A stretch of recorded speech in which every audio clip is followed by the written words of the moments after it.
सर्वसारम् उस हाजिय संभव ही नंदन सुमय पोमसु कास चंद फूफयंत सियन सेयन सा वास पूज जिण विमलनंता धम्म संति कुंथुवरमल्ली मुनि सुमयणमि णेमि महल्ली पासिनामा वीर महेसा वंदामि चोबीस जिनेसा वंदामि चोबीस जिनेसा। जय बोले खजरान श्री आदिनाथ भगवान की जय।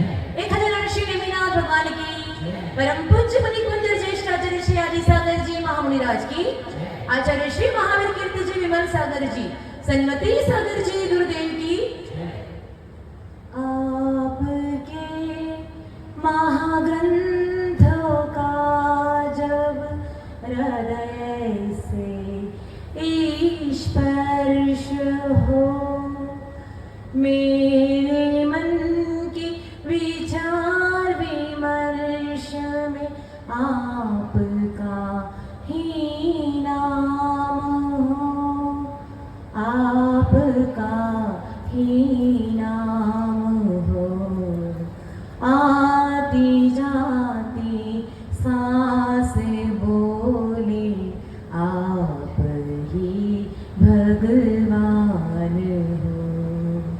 हे गुरुवर आप मेरे मोक्ष का आधार हो। आप नैया आप सागर आप ही पतवार हो। आप नैया आप सागर आप ही पतवार हो। आप ही उस पार हो आप ही भगवान हो। जय बोले परम पूज्य चतुर्थ भट्टाधीशाचार्य भगवान श्री सुनील सागर जी गुरुदेव की कल्पद्रुम महामंडल विधान की बोले परम पूज्य सुभाचार्य सुभद्रवती माता जी की समस्त तारिका संघ की।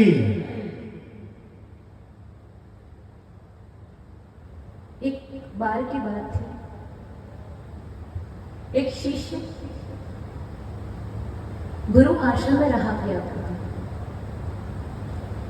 बहुत वर्ष बीत गए। मन में एक विकल्प आया और गुरु के पास गया कि गुरुदेव बरसों हो गई आपके चरणों में रहते रहते,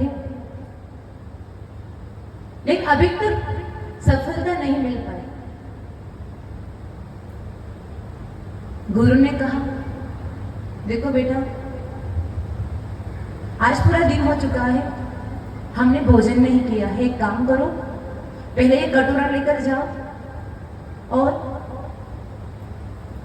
कुछ पदार्थ भोजन के लिए लेकर आओ, भिक्षा लेकर आओ। उसने कहा ठीक है, ऐसा जाता हूं, रवि लौट कर आता हूं। कटोरा लेकर गया, विचार किया गुरु के लिए भिक्षा लेने जा रहा हूं तो अपन साधारण व्यक्ति के पास नहीं जाएंगे। इस खेरोड़ा नगर में कल्पद्रुम महामंडल विधान हो रहा है, सुना है। इस विधान में प्रमुख भूमिका चक्रवर्ती की रहा करती है। सौधर्मेंद्र तो साथ ही रहा करते हैं और चक्रवर्ती किमिचिक दान के द्वारा सबकी इच्छाओं को पूर्ण किया करता है। तो सोचा आज अपन भी चक्रवर्ती के पास चलते हैं। अपार संपदा है, 32,000 मुकुटधारी राजाओं का राजा है, 6 खंड का अधिपति है, 14 रत्न है, 9 निधियां हैं, करोड़ों घोड़े हैं, लाखों हाथी है। चलो चलते हैं चक्रवर्ती के पास में। और चक्रवर्ती के दरबार में जैसे ही गया वैसे कटोरा सामने रख दिया। चक्रवर्ती ने कहा, ओहो, ये तो छोटा सा कटोरा लेकर आए हो। उसने कहा, मुझे इतनी ही आवश्यकता है, आज का भोजन हो जाएगा इस कटोरों भर से, हम ज्यादा लालच नहीं करते हैं। भाई 2 टाइम की रोटी हो गई, अब इतनी भागम भाग क्यों करनी? साथ में चीकू मिल जाए, अंगूर मिल जाए, मौसमी मिल जाए तो वो भी खा लेने का, और न मिले तो कोई बात नहीं, झगड़ा नहीं करने का, संतुष्ट रहने का। मन में तृप्ति थी, लेकिन चक्रवर्ती तो चक्रवर्ती है भैया, इतना वैभव है तो सहज बात है, थोड़ा बहुत तो अहंकार रहता ही है। उसने कहा, लो ऐसे कटोरा भर देंगे। चक्रवर्ती का भंडारी कटोरा भर भर के थक गया, लेकिन कटोरा भरे ही नहीं। ऐसे क्या बात हो गई? फिर सोचा कोई बात नहीं, चक्रवर्ती तो मनुष्य का राजा है, अपन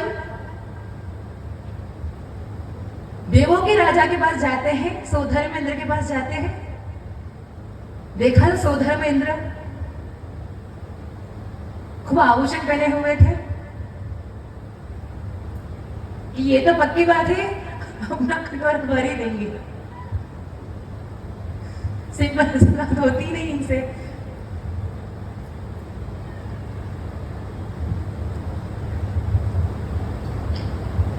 सौधर्मेंद्र के पास गए, उन्होंने कहा, अपन तो ऐसी चुटकी बजाएंगे कटोरा भर जाएगा, लेकिन उनका कटोरा वहां पर भी नहीं भरा।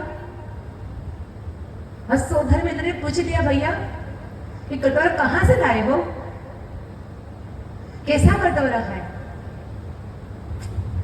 तो शिष्य ने कहा, ये मानव मस्तिष्क का कटोरा है, जो कभी भी कितना भी भर लो तृप्त नहीं होता है। एक जमाना था,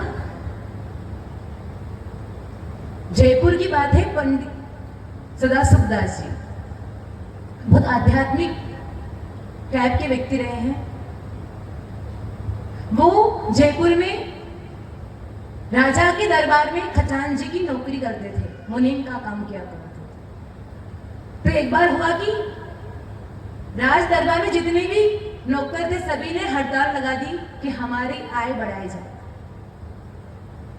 लेकिन एक व्यक्ति ऐसा था जिसने किसी भी तरह का विरोध नहीं किया। लेकिन राजा ने कहा कि देखो सबका बढ़ रहा है पेमेंट, तो उनका भी बढ़ाएंगे, 40 वर्ष हो चुके हैं हमारे यहाँ पर वो नौकरी कर रहे हैं। कुछ नहीं कहा तो क्या हुआ, हमारा भी अपना कर्तव्य है। अपने सैनिकों को भेजा और कहा कि आज से आपका भी पेमेंट महीने का 8 रुपया कर दिया जाएगा। पहले 6 रुपये था, इस जमाने में तो क्या है, पंडित जी ने बोली लगाने में 15-20 मिनट कर दिए। एक समय बड़ा कीमती हुआ करता है। उन्होंने कहा, नहीं नहीं नहीं, हम तृप्त हैं, हमको महीने के 6 रुपए मिलते हैं, हमारा पूरा परिवार दोनों टाइम की रोटी सुखपूर्वक खा लेता है, अब हमको महीने के 8 रुपए की आवश्यकता नहीं है। वो लोग राजा के पास गए और कहने लगे, राजन वो चाहते ही नहीं कि हमारा पेमेंट बढ़े, हमारी आय बढ़े। राजा ने राज दरबार में बुलाया और कहा कि नहीं नहीं, सबकी आय बढ़ रही है तो आपका भी पेमेंट बढ़ेगा। उन्होंने कहा, देखिए राजन, 6 रुपए मेरे लिए काफी है, अगर आपको हमारे लिए कुछ करना है तो हमारे दिन के 2 घंटे कम कर दो।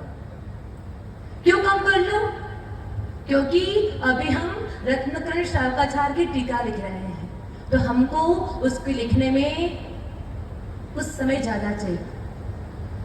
कहने का मतलब धन नहीं चाहिए, अभी हमको समय चाहिए, क्योंकि हमको जिनवाणी का अध्ययन करना है, जिनवाणी का लेखन करना है। यानी तृप्ति कब होगी? कहा है कि कोई भी मनुष्य तृप्त नहीं हो सकता है। कब तक? तो कहा कि जब तक वो जिनवाण रूपी अमृत नहीं पिएगा तब तक तृप्त भी नहीं हो सकता। तृप्ति का सबसे अमोघ उपाय है स्वाध्याय। जिनके जीवन में स्वाध्याय है, अध्ययन है, उनको तृप्ति रहती है। बनारस जी दास पहले जमाने में ऐसे हुआ करता था। आपको पता है बुंदेलखंड में सबसे ज्यादा साधु आज इस वर्तमान काल में किस धरा से निकले हुए हैं? बुंदेलखंड से। क्यों? वहां का शुरू से एक वातावरण ही ऐसा रहा है कि स्वाध्याय करना, प्रभु भक्ति करना, फिर कमाना कितना है, बस 2 टाइम की रोटी खा ले, अब शटर बंद कर लो, पहुंच जाओ कहां पर? साधु नहीं होने पर भी दोपहर में स्वाध्याय होते हैं वहां के मंदिरों में। शाम की बात तो बहुत दूर की रही। इतना गजब का जीवन हुआ करता है। बस तृप्ति है, जहां तृप्ति है वहां सुखमय जीवन है, और जहां तृप्ति नहीं, तृष्णा की खाई खूब भरी पर रिक्त रही, वह रिक्त रही, युग युग से चा सागर में प्रभु गोते खाते आया हूँ। पंचेंद्रिय मन के षट रस तज अनुपम रस पीने आया हूँ। कि भगवान ये तृष्णा की खाई है, अनादिकाल से भरता आ रहा हूँ, लेकिन अभी तक रिक्त ही है, खाली ही है, क्योंकि युग युग से इन इच्छाओं में ऐसा उलझा हूँ, और ये पंचेंद्रियों के विषय में ऐसा उलझा हूँ कि भगवान कुछ और मन में आता ही नहीं है। ये सारे इंद्र कहाँ गायब हो गए? नीचे आ गए? अच्छा, हमें लगा कि हमारे प्रवचन का प्रैक्टिकल करके दिखा रहे हैं कि माता जी आप बोले ना तृष्णा सबको रहती है, हम प्रैक्टिकल करके दिखाते हैं हमको कितनी तृष्णा है, हम कितने लालची हैं। यानी भव्य दृश्य है 25-25 समूह शरण का, देखते ही भव भव के पापों का नाश हो जाया करता है। कितनी गजब प्रभु की वाणी है। क्या कहा? प्रभु दर्शन से सम्यक की निधि प्राप्त हो जाया करती है। कैसा है वो सम्यक दर्शन? सबसे सरल है। जिनवाणी में तो 4 अनुयोग हुआ करते हैं, जिसे 4 वेद भी समंतभद्र आचार्य ने स्वयंभू स्तोत्र में कहे हैं। अमित गति आचार्य ने सामायिक पाठ में इन 4 अनुयोग को 4 वेद कहे हैं। प्रथमानुयोग कितना गजब का है। महापुरुषों का जीवन, संतों का जीवन, सतियों का जीवन कैसा रहा है, कैसी जिनवाणी रही है कि जहां पर प्रभु की वाणी सुनते ही चोर का जीवन भी बदल जाता है। विद्युत चोर था ना, तो महावीर के वचन कान में पड़ गए कि देवों की परछाई नहीं होती है, पकड़ा गया। उससे झूठ खुलवाने के लिए बहुत कोशिश की, लेकिन समझ में आ गया कि ये सब एक रचना है, क्योंकि वास्तविक स्वर्ग होता तो देवों की ऐसी परछाई नहीं पड़ती। श्रीपाल का जीवन बदल गया, अंजना का जीवन बदल गया केवल एक प्रभु भक्ति से। अगर प्रभु भक्ति का गुणगान आता है ना, तो सबसे ज्यादा उदाहरण आएंगे प्रथमानुयोग में। कितनी भक्ति करें।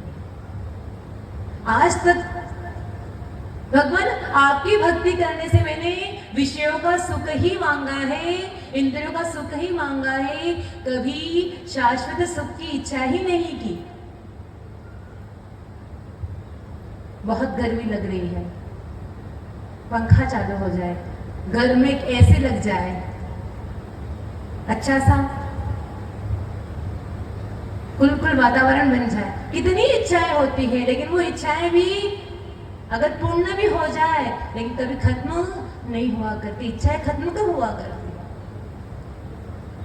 हमारे पास कोई भी आता है दोपहर में, माता जी गर्मी नहीं लग रही है? घर में तो भाई साधु है, कोई ऊपर से थोड़ी टपके हैं इंसान ही तो है। वो तो ठीक है, अपने आप को निखारने का इतना पुरुषार्थ चल रहा है, तन तो वही है, लेकिन बस मन परिवर्तित कर लिया कि कब तक शरीर की पुष्टि करते रहेंगे, कब तक इंद्रियों को सुख देते रहेंगे। शाश्वत सुख चाहिए तो इन सब सुख को थोड़ा सा छोड़ना पड़ता है, थोड़ा त्याग ग्रहण करना पड़ता है। चरणानुयोग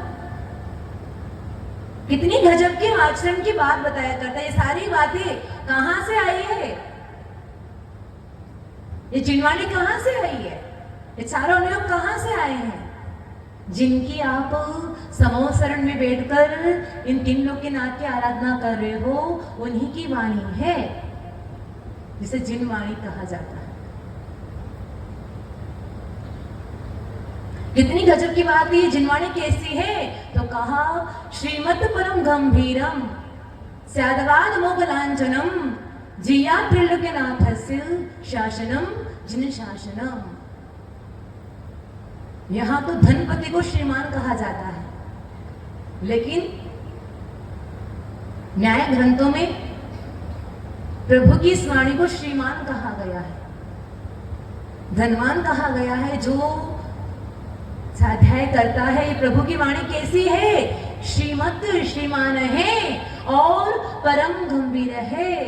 कोई भी बात इतनी सी भी ऊपर नीचे नहीं हो सकती है। द्रव्य 6 है तो द्रव्य 6 ही रहेंगे। आप कितनी भी कोशिश कर लो, किसी भी काल में द्रव्यों की संख्या न 5 होनी है न 7 होनी है। पदार्थ 9 है, 9 ही रहेंगे, न 8 होने हैं न 10 होने हैं। इतनी गंभीर पक्की बात। अपन किसी से पूछते हैं, भैया बताओ यहाँ की स्थिति कैसी है? कोई भी प्रश्न पूछो, वो कहेगा देखो भैया लगभग ऐसी बात है, बारिश आने वाली है। हाँ 99% तो कह सकते हैं बारिश आने वाली, लेकिन 1% हम नहीं कह सकते कि बारिश पक्का आएगी। लेकिन ये जिनवाणी इतनी गंभीर है, हर बात 100% कहती है।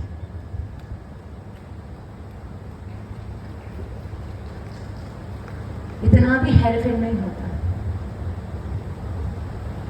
और फिर सत्यवाद ही जिसका चिन्ह है, हर बात नए से स्पष्ट करती। प्रभु महावीर स्वामी की वाणी कैसी है? अनेकांत सत्यवाद में। क्यों है? समझते हो इस चीज को? प्रभु महावीर स्वामी जानते हैं हर बात को नयों की धारा, सत्यवाद की धारा स्पष्ट किया जा सकता है, नहीं तो सर्वथा ही कहने से मिथ्यात्व का दोष लग जाए। मिथ्यात्व समझते हो? मिथ्यात्व माने जो जैसा नहीं है उसको वैसा कह देना। आपकी भाषा में तो इतना ही समझ लो, झूठा वर्णन करना, मिथ्या वर्णन करना। इसलिए ये सिद्धांत सारे सत्यवाद से कहे जाते हैं। इसका प्रभु आपका जिन शासन है। हर बात को कहने का एक तरीका कहाँ है? प्रभु महावीर के ये जिन शासन में हर बात हर तरह से स्पष्ट हुआ करती है। चरणानुयोग बहुत महत्वपूर्ण है। आचरण, चाहे साधु हो या शावक हो, आचरण बहुत महत्वपूर्ण चीजें हैं। कैसा रहना चाहिए, कैसा उठना चाहिए, किस तरह की प्रवृत्तियां करनी चाहिए। एक बार की बात थी, एक जंगल में एक मुनिराज प्रवचन कर रहे थे। गुरुओं का प्रवचन सीधा ही होता है। ये चुटकुले बुटकुले तो ये जमाना बदल गया, वो शावक भी इंटरेस्ट लेता है चुटकुलों में, नहीं तो चुटकुले प्रवचन में नहीं आते हैं, कुवचन कहलाते हैं। प्रवचन तो उसे कहते हैं जो प्रकृष्ट वचन हो, जिसमें प्रभु महावीर स्वामी ने जो तत्व बताया है उस तत्व का स्पष्टीकरण हो। प्रवचन तो वो कहलाता है। पहले चतुर्थ काल में क्या होता था, साधु कैसे प्रवचन किया करते थे। तत्व कितने होते हैं, 7 होते हैं। पाप कितने होते हैं, 5 होते हैं। ऐसे ही प्रवचन चला करता था। मुनिराज ने बताया चोरी करना पाप है, झूठ बोलना पाप है, हिंसा करना पाप है। वही उसी जंगल से डाकू चोर भी तो जंगल में रहा करते हैं। सारे लोग थे, वो गुरु से कुछ नियम ले रहे थे। एक डाकू भी पहुंच गया। कभी कभी डाकू भी गुरु की वंदना के लिए पहुंच जाते हैं। सन्मति सागर जी महाराज अयोध्या से मथुरा की तरफ विहार कर रहे थे। हुआ ऐसा कि विहार करते करते वो तो थे ही फक्कड़ साधक, उनके तो अपना जीवन ही गजब का रहा। विहार करते करते लगा कि अंधेरा होने वाला है, तो रात में एक खेत में रुके। कुछ झोपड़ी बनी हुई थी, साथ में उस समय में मैना बुआ थी जो दीदी ब्रह्मचारिणी थी। तो वो थोड़ा बहुत दीदी थी तो थोड़ा भाई चौका कहीं लगाना पड़ गया। उस जमाने में गाड़ियां नहीं हुआ करती थी, तो दीदियों का कर्तव्य हुआ करता है। पहले जमाने में संघ संचालक विद्या हुआ करती थी, चौका हाथ से बनाना, साधु को आहार करवाना, सब कुछ वैसा करना। अब तो थोड़ा स्टैंडर्ड जमाना आ गया, न विद्या करती है न श्रावक करते हैं, नौकर है ना पैसा भी को काम हुआ।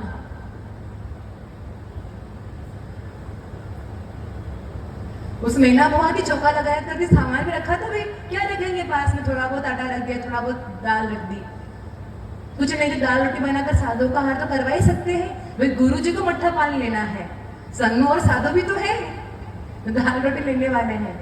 हुआ ऐसा कि रात में वहां रुके और दीदियों की पेटियां थी, उसमें सब रखा हुआ था सामान चौके का। तो चोरों को लगा पेटियां हैं जरूर, बहुत बड़े साधु हैं, तो पेटियों में कोई माल पाल रखा होगा। आए तो देखा कि पेटियां खोली तो उसमें आटा वगैरह मसाला था। तो इधर मैना बुआ डोन थी, वो उड़ के आ गई, चोरों से बात कर रही, देखो भैया क्यों इसको परेशान कर रहे हो, ये तो हमारे साधु जी है ना। तुम्हें चौका लगाना पड़ा, कुछ भी ऐसा ही बोलना पड़ेगा, छोरों को समझाने के लिए क्या बोलना पड़ेगा, तो हमको इसलिए रखना पड़ता है, इसमें कुछ नहीं है। ये सारी पेड़ियां देख लो, कुछ नहीं है। निष्प्रह संत होते हैं, पास में चवन्नी भी नहीं होती है, न सोने की पावली होती न चांदी की पावली होती है। चोरों ने देखा सच में सही बात है, फिर कहा कि भाई अभी गुरु कहाँ है। तो उन्होंने कहा देखो वो चारा है ना, वो घास रखी है, उस पर लेटे हुए हैं। सन्मति सागर जी महाराज ऐसे लेटा करते, घास पे लेटा करते थे, वहां लेटे हुए थे। नींद भी कितनी थी, 3 घंटे की नींद थी 24 घंटे में। रात को 9 बजे सोते थे, 12 बजे उठ जाते थे, इतनी गजब की चर्या थी। और चोर आए, देखा कि वो इतने गजब के साधक घास पे सोए हुए हैं, कुछ तिनके वगैरह लगते नहीं होंगे, कोई जीव वगैरह काटता नहीं होगा। और उस चोर के जेब में 1 रुपया था, तो वो 1 रुपया गुरु के चरणों में चढ़ाकर दर्शन करके चरण स्पर्श करके चला गया। तो गुरु जी ने ये प्रसंग अनूठा तपस्या करके एक पुस्तक लिखी है, आचार्य भगवान सुनील सागर जी गुरुदेव ने। तो उन्होंने लिखा था कि डाकू भी दान करके गया। भाई 1 रुपए का भी तो दान करके गया ना, जो चोरी करने आया था। तो कहने का मतलब है कि गुरुओं का ओरा, गुरुओं की ऊर्जा अच्छों अच्छों को बदल देती है। वैसे ही वहां जंगल में मुनिराज विराजमान थे, सबको नियम दे रहे थे। डाकू पहुंच गया कि गुरु जी मुझे भी कुछ नियम दो, भी मेरा भी जीवन का कल्याण कर लो। गुरु जी ने कहा बेटे क्या करते हो? कुछ नहीं महाराज जी, अपनी दुकान रात 12 बजे खुलती है और 3 बजे बंद होती है। गुरुजी समझ गए भैया क्या काम है। चिकू भैया को बड़ी हंसी आ रही है।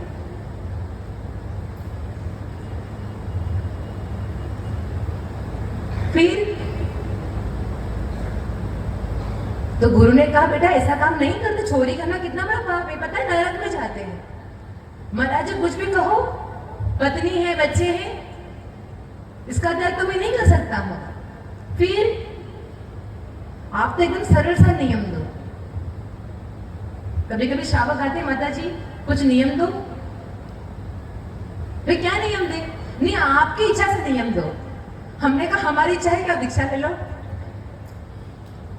भाई हमारी इच्छा तो है कि आपको हमारा जैसा बना ले। हमारी इच्छा कैसे काम करने वाली है? ये आपकी सामर्थ्य कैसी, शक्ति कैसी है? ऐसा नियम मांगो गुरु जी से। फिर गुरु जी ने कहा फिर बेटा क्या करोगे? नहीं सरल सा नियम दे दो। गुरु जी थे भवितव्यता जान रहे थे, एक काम करना, अष्टमी चतुर्दशी के दिन में रात्रि भोजन नहीं करना। उसने कहा हाँ ये तो ठीक है, ये तो एकदम सरल सा नियम है, महीने में 4 ही तो आते हैं ये दिन, 2 अष्टमी 2 चतुर्दशी, अपन तो ऐसे ही निभा देंगे।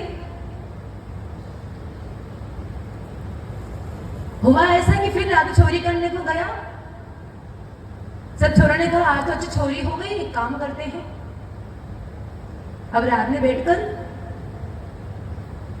अपन पार्टी मनाते हैं। आज के जमाने पार्टियां मनाते ना, बहू बेटे भी मनाते, वो क्या बोलते किटी पार्टी। क्या करते उसमें फिर वैसे कपड़े पहन के निकलेंगी जैसे किसी के पास पुराने कपड़े होते और फाड़ के रख दिए हो ना छोटे वाले। तो क्या करे, है ही नहीं, गरीब है भाई, ऐसे कपड़े कौन पहनता है, शॉर्ट्स कौन पहनता है। आज के जमाने में कुर्ता पहन लेते हैं। अब तो क्या बोले, न दुपट्टा मिलता है।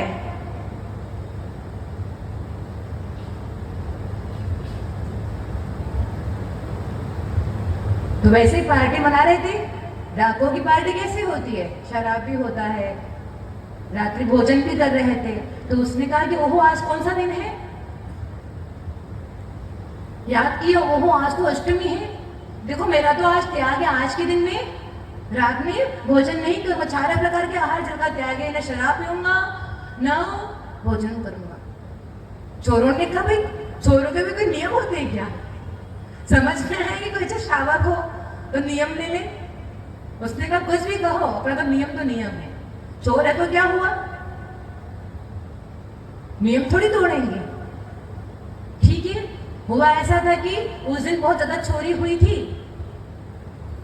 तो एक के मन में थोड़ा सा द्वेष आ गया कि देखो सबको शराब में जहर मिलाकर पिला दूंगा तो सब मर जाएंगे और सारा माल अपने कब्जे में आ जाएगा। सुबह देखा बहुत सबके सब लेटे हुए, सब मर गए, अपन अकेले बचे। ओहो गुरु के नियम में कितनी ताकत, अगर मेरे नियम का पालन नहीं करता तो आज मैं भी नहीं रहता। फिर भाग के गुरु के पास गया। कहाँ थे वो गुरु जी? हाँ उस वृक्ष के नीचे मिले थे, पीपल के वृक्ष के नीचे बैठे हुए थे। चलो फिर से पहुंचते, फिर एक नियम लेकर आते हैं। आज उनके कारण से कितना बड़ा काम हो गया, अपना धन भी मिल गया इतना सारा और जान भी बच गई। फिर पहुंचे, फिर महाराज जी को बोले महाराज जी आपके इस नियम ने मेरा बहुत कल्याण कर लिया, फिर एक नियम दे दो।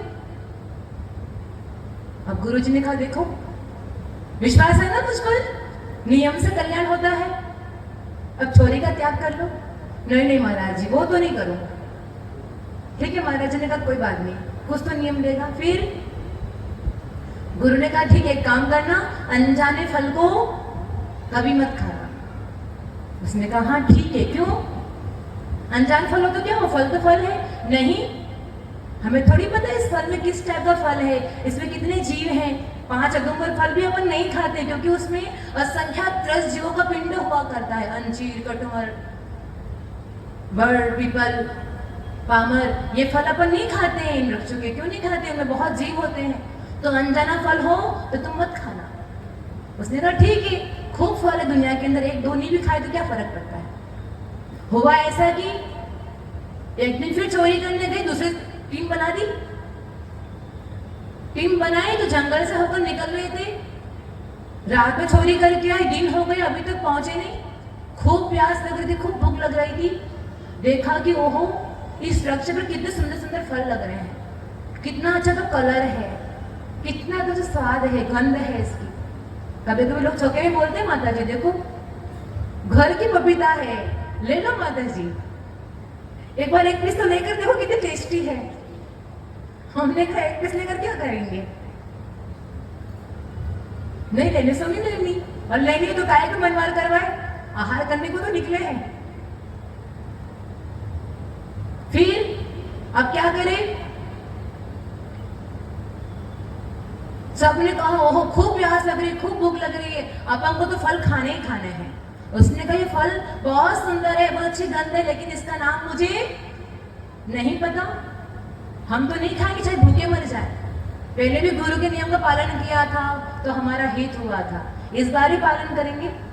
श्रद्धा जम गई, इस बार भी नहीं खाया और देखा कि ओहो जो फल ऊपर से बहुत सुंदर दिख रहा था वो तो जहरीला फल था। जिसने भी खाया सब दुनिया से आउट हो गए, और तो और खुशी बढ़ गई, ओहो इतना सारा धन भी मिल गया चोरी का और प्राण भी बच गए। फिर भागा भागा गुरु के पास गया, फिर कहने लगे गुरुदेव ओहो एक नियम और दे दो। क्या दे भाई, नहीं नहीं एक नियम और दे दो। तो गुरु ने कहा देखो बेटा अब मांस का त्याग कर लो, मांस नहीं खाना। उसने कहा ठीक है, कम से कम चोरी का त्याग तो नहीं दिया ना, कम से कम। अब हम कहते हैं कि कम से कम आप लोग दिन में पूजा नहीं कर सकते तो कोई बात नहीं, लेकिन दोपहर 12 बजे तक तो बैठ जाओ, इतनी तो कर लो पूजा। 6 दिन तो बीत गए हैं और ही बीत जाएंगे, चतुर्मासी बितने को आ गए आप तो।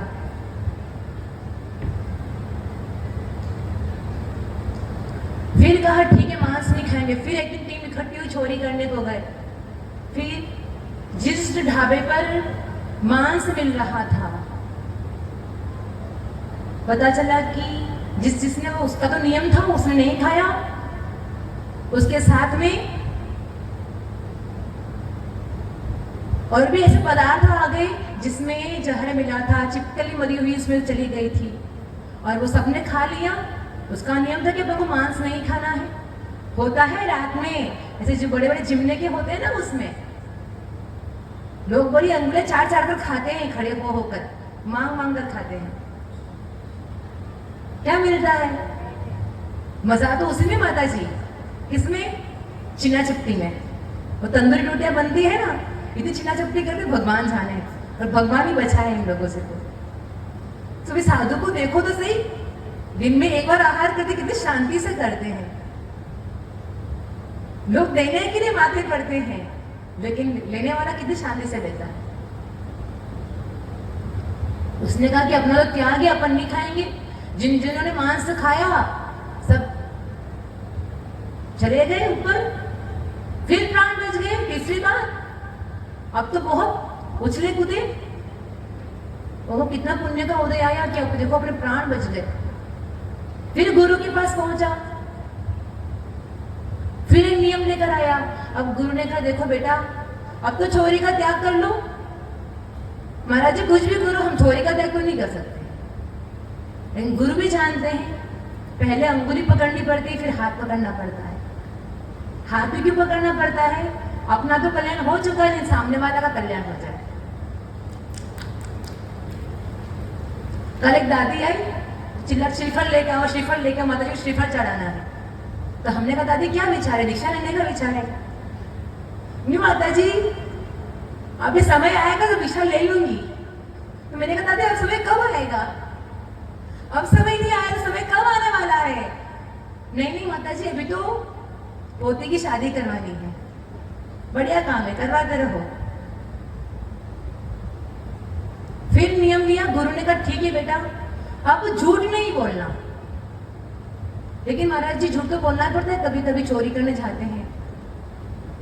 उसने कहा, महाराज जी ने कहा कुछ भी करो, चोरी करनी है तुम्हारी मर्जी, लेकिन झूठ तो नहीं बोलोगे।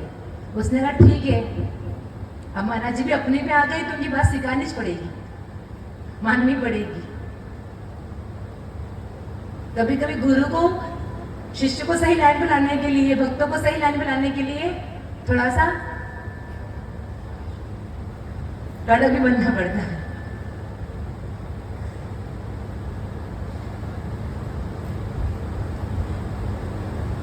पहुंच गए चोरी करने के लिए। अब राज दरबार में चोरी करने को गए, कहीं और जाते तो पता चलता भैया। राज दरबार में कितने सैनिक, अब सैनिक पूछे भी कहाँ जा रहे हो? उसने कहा झूठ तो बोलना नहीं है, चोरी करने जा रहा। सैनिक सोचे भाई जो चोर है चोरी करने जा रहा है, ये तो हो ही नहीं सकता है, जरूर कुछ और बात होगी। फिर आगे गए, फिर सैनिक मिले कोई चोरी करने जा रहा। हुआ ऐसा कि राजा के कमरे तक पहुंच गए, चोरी करके बाहर निकल गए। सुबह पता चला चोरी हो गई सच में। राजा ने कहा चोर घुस गया, तुम सब सैनिक कहां पर थे? तो उसने कहा भाई राजन, एक व्यक्ति आया था, बोल रहा था चोर हूं, लेकिन हमने विश्वास नहीं किया। कभी चोर ऐसा बोलता है कि चोर हूं मैं? अरे ढूंढो उसको। ढूंढ कर लेकर आए, राजा के सामने पेश किया गया। राजा ने कहा तुमने चोरी की क्या? हाँ राजन की। कितना माल लिया? इतना माल लिया। कहाँ रखा है? ये मेरे साथ में रखा हुआ है। राजा सोचे इतना ईमानदार व्यक्ति चोरी करके आ गया, फिर भी झूठ नहीं बोल रहा है, बिना डंडे खाए। फिर अब राजा के भाई ऐसा व्यक्ति तो मेरे राज दरबार में रहे तो इसको तो मैं मंत्री बना लूं। अब वो व्यक्ति कहे नहीं नहीं राजन, मुझे मंत्री नहीं बनना है। क्यों? ओहो, इतने से नियम लेने तक देने से मुझे अगर मंत्री पद मिलता है तो कि मुझे मोक्ष लक्ष्मी क्यों नहीं मिल सकती? अगर मैं अच्छे से नियम का पालन करूं, अच्छे से आचरण करूं, अच्छे से श्रावकाचार का पालन करूं, तो मेरा आत्म कल्याण क्यों नहीं हो सकता है? मुझे नहीं चाहिए मंत्री पद। अब तो गुरु के पास गया, अब गुरु ने कहा क्या हो बेटा, अब चोरी का त्याग करोगे ना? उसने कहा चोरी का नहीं महाराज जी, अब तो पूरे घर का ही त्याग कर लूंगा। इतनी गजब होती है गुरु की वाणी, जिनवाणी। नहीं, श्रद्धा होनी चाहिए। फिर तीसरा अनुयोग है कर्णानुयोग। बहुत गजब का है कर्णानुयोग। शायद प्रवचन में कम आता है, लेकिन जीवन में ज्यादा वही उतरता है। उसके बिना तो हम कहेंगे कोई साधक अपने साधक जीवन का पालन भी नहीं कर सकता। इतना गजब का कर्णानुयोग है। सबसे ज्यादा ध्यान देता है परिणामों की विशुद्धि पर। एक बार हुआ, एक गुरु ने दो शिष्य से कहा जाओ इधर पास में एक आम का वृक्ष है, दोनों भी एक एक आम लेकर आओ। कैसे लाना है वो आप जानो। दोनों शिष्य गए। एक शिष्य ने पत्थर फेंका, आम तोड़ा और आम उठाकर लेकर आया। दूसरे ने भी वही किया, पत्थर फेंका, आम नीचे गिरा, आम को लेकर आ गया। दोनों शिष्य गुरु के पास पहुंच गए। गुरु ने पूछा बेटा बताओ तुम दोनों ने इस आम से क्या सीखा? तो पहले वाले ने कहा कि गुरुदेव बिना पत्थर खाए दुनिया में कोई कुछ भी लेता नहीं है। बहुत से लोग बोलते दादागिरी नहीं दिखाए तो काम बनता नहीं है। थोड़ी बहुत दादागिरी दिखानी पड़ती है, थोड़ा तो गर्म होना ही पड़ता है। तो पहले वाले ने कहा बिना पत्थर फेंके कुछ मिलता नहीं है। दूसरे से पूछा बेटा तेने क्या सीखा? उसने कहा कि गुरुजी देखो ये वृक्ष कितना उपकारी है, मैंने पत्थर फेंका तब भी इतना मीठा आम दिया। क्रियाएं दोनों की एक जैसी, लेकिन परिणामों में अंतर कितना आ गया, कितना अंतर आ गया। ध्यान रखना, यहाँ इंद्र बने हो, इंद्राणी बने हो, चाहे पंडित जी ने इंद्र प्रतिष्ठा करके बनाया हो, लेकिन ज्ञानी परिणाम तो आपके हैं। परिणामों की प्रतिष्ठा नहीं करनी पड़ती है। परिणाम आपके, कितना उज्जवल बनाना चाहते हो, कितना ऊपर उठना चाहते हो, कितनी भक्ति भाव से श्री जी की आराधना करना चाहते हो, ये आप पर निर्भर करता है। खूब कर लिया घर गृहस्थी का काम, इतने वर्षों बरस बीत गए, पूरे खड़क क्षेत्र में इतना भव्य विधान हो रहा है, हमारे खेरड़ा में हो रहा है, हम कैसे नहीं बैठेंगे? हम तो पूरा लाभ लेंगे। इतनी अच्छी भक्ति हो रही है, परिणाम आपके हैं। कितनी उज्ज्वलता लानी है, कितनी निर्मलता लानी है, ये आप पर निर्भर करता है। प्रवृत्ति तो वही है। अब बता रहे थे प्रिंसिपल जी यहाँ के, कितने गजब के, इतना उदार हृदय। पहले तो ये विधान कहीं और करना था, पता चला कि जिस ग्राउंड में विधान करना है वहां बहुत जगह बारिश होने से पानी भर चुका है। अब विचार किया कि नहीं, बदल देते हैं। स्कूल है, ग्राउंड है, यहाँ के प्रिंसिपल जी के पास यहाँ की जब समाज पहुंची, एक ही बार में डन कर दिया, हाँ कोई बात नहीं आप कीजिए। फिर 2 दिन पहले बहुत तेज बारिश आ गई। कुछ लोग थे जो बाहर थे, उनके लिए भी तो सेफ्टी होनी चाहिए ना, अब बारिश में कैसे बैठेंगे? 2 दिन स्कूल बंद थी तो अपने 2 कमरे खोल दिए और कहा कि लो आराम से रहो। कितनी गजब की भावना है। एक बार तो हम भी सोचते कि भैया अगर किस जैन श्रावक के पास भी जाओगे, भैया आपके यहाँ मंदिर की धर्मशाला चाहिए, तो वो 10 नखरे पूछे।